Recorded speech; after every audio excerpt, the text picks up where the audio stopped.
నమస్తే దోస్తులుగా మావైతే నా చిన్నప్పుడు ఎండు చేపల కూర వండుతుండే దాన్ని ఉడుకుడుకు బువ్వలేసుకొని ఇక రాత్రి పూట మంచిగా చెట్ల కింద చల్లగా చందమామని చూసుకుంటూ తింటే సూపర్ అంటే సూపర్ ఉంటుంది. ఇక ఆ ఎండిపోయిన రొయ్యల్ని ఎట్లా చేయాలో చూద్దాం పదండి. ఇక అవిట్ల కోసం అయితే ఉల్లిపాయలు టమాటాలు పచ్చిమిర్చి ముక్కలు కూడా కట్ చేసుకొని మంచిగా ఒక గిన్నె పెట్టుకొని దాంట్లో మంచి ఆయిల్ పోసుకొని ఉడకాయనోలే పచ్చిమిరపకాయ ముక్కలు అలాగే మనం కోసుకున్నటువంటి ఉల్లిపాయ ముక్కలు కూడా వేసుకొని మంచిగా గోలించుకోవాలి. ఇక ఒక 2 నిమిషాలు మంచిగా గోలినలో ఉప్పు పసుపు కూడా వేసుకొని మంచిగా మనం కట్ చేసుకున్న టమాటా ముక్కలు కూడా వేసుకొని మళ్ళీ ఒక 2 నిమిషాలు గట్టి ఉడికించుకోవాలి.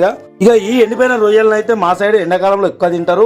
అలాగే మీ సైడ్ ఈ ఎండిపోయిన రొయ్యల్ని ఏమంటారో కామెంట్ కూడా చేయండి. ఇక మనం ముందుగా మంచిగా ఎంచుకున్న రొయ్యల్ని దాంట్లో వేసుకొని కొద్దిగా అంత వాటర్ పోసుకొని మళ్ళీ ఒక 2 నిమిషాలు గట్టి ఉడికించుకోవాలి. దాంట్లో కొద్దిగా అంత కొత్తిమీర అలాగే కొద్దిగా అంత కారపొడి కొద్దిగా అంత ధనియాల పొడి వేసుకొని మంచిగా ఒక 2 నిమిషాలు గోలించుకుంటే మనకు వేడి వేడి రొయ్యల కూర రెడీ అయిపోతుంది. జబర్దస్త్గా ఉంటుంది. వేడి వేడి అన్నంలో వేసుకొని తింటే సూపర్గా ఉంటుంది. మీరు కూడా ట్రై చేయండి.